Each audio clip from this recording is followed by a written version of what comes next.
आप सभी लोगों का हमारे YouTube चैनल में स्वागत है। आज हम सुनेंगे माघ मास का दूसरा अध्याय की कथा।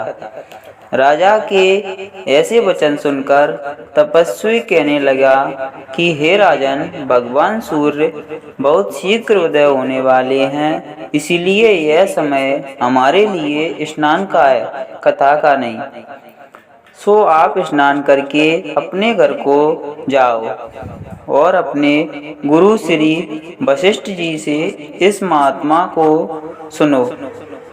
इतना कहकर तपस्वी सरोवर में स्नान के लिए चले गए और राजा भी विधि पूर्वक सरोवर में स्नान करके अपने राज्य को लौटा और रनिवास में जाकर तपस्वी की सब कथा रानी को सुनाई। तब सूत जी कहने लगे कि महाराज, राजा ने अपने गुरु वशिष्ठ जी से क्या प्रश्न किया और उन्होंने क्या उत्तर दिया, सो कहिए।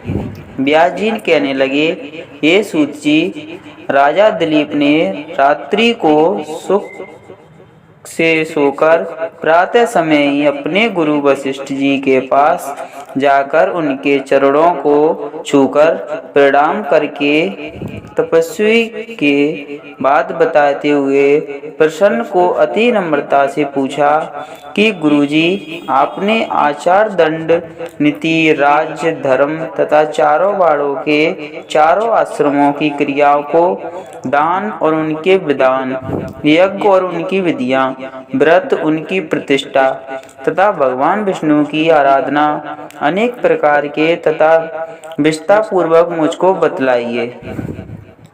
अब मैं आपसे माघ मास के स्नान के महात्म्य को सुनना चाहता हूँ। सो ये तपोधन नियम पूर्वक इसकी विधि समझाइए। गुरु वशिष्ठ जी कहने लगे कि हे राजन, तुमने दोनों लोकों के कल्याणकारी, वनवासी तथा गृहस्थियों के अंतःकरण को पवित्र करने वाले माघ मास के स्नान का बहुत सुंदर प्रश्न पूछा है। इसीलिए मकर राशि के सूर्य के आने पर माघ मास में स्नान का फल गौ, भूमि, तिल, वस्त्र, स्वर्ण, अन्न, घोड़ा आदि तथा चंद्रयान को ब्रह्मपूर्व, कुर्च व्रत आदि से भी अधिक होता है।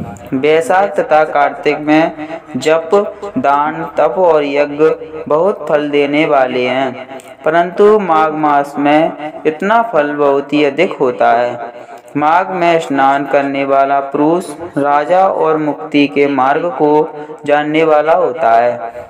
दिव्य दृष्टि वाले महात्माओं ने कहा कि जो मनुष्य माघ मास में सकाम या भगवान के नियमित पूर्वक माघ मास में स्नान करता है, वह अत्यंत फल वाला होता है। उसको शरीर की शुद्धि, प्रीति, ऐश्वर्य तथा चारों प्रकार के फलों की प्राप्ति होती है। अतिथि ने 12 वर्ष तक मकर संक्रांति में अन्न त्याग कर स्नान किया। इससे तीनों लोकों को उज्जवल करने वाले 12 पुत्र उत्पन्न हुए। माघ में स्नान करने से ही रोमिणी, सुभुआ, अरुंधनी दानशीलता हुई और इंद्राणी के समान रूपवती होकर प्रसिद्ध हुई। जो माघ मास में स्नान करते हैं तथा देवताओं के पूजन में तत्पर रहते हैं, उनको सुंदर स्नान, हाथी और घोड़ों की सवारी तथा दान को दिव्य प्राप्त होता है। अतिथि से उनका घर भर कर रहता है। उनके घर में सदा देवध्वनि होती रहती है। वह मनुष्य धन्य है जो माघ में स्नान करते हैं, दान देते हैं तथा व्रत और नियमों का पालन करते हैं और दूसरों के पुण्यों के क्षीण होने से मनुष्य स्वर्ग से वापस आ जाता है। परंतु जो मनुष्य माघ मास में स्नान करता है, वह कभी स्वर्ग से वापस नहीं आता। इससे बढ़कर कोई नियम, तप, दान, पवित्र और पाप नाशक नहीं है। मृत्यु जी ने मणि पर्वत पर विद्याधरों को यह सुनाना था। तब राजा ने कहा कि ब्राह्मण मृगु ऋषि ने कब मणि पर्वत पर विद्याधरों को उपदेश दिया था, सो बताइए। अब ऋषि जी कहने लगे कि राजन, एक समय 12 वर्ष तक वर्षा न होने के कारण, सब प्रजा क्षीण होने के कारण संसार में बड़ी उद्विग्नता फैल गई।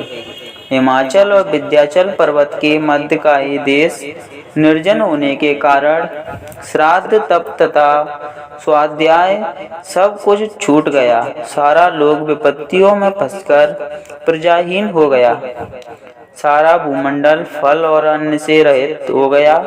तब विंध्याचल से नीचे बहती हुई नदी के सुंदर वृक्षों से आच्छादित अपने आश्रम से निकलकर श्री भृगु ऋषि अपने शिष्यों सहित हिमाचल पर्वत पर गए।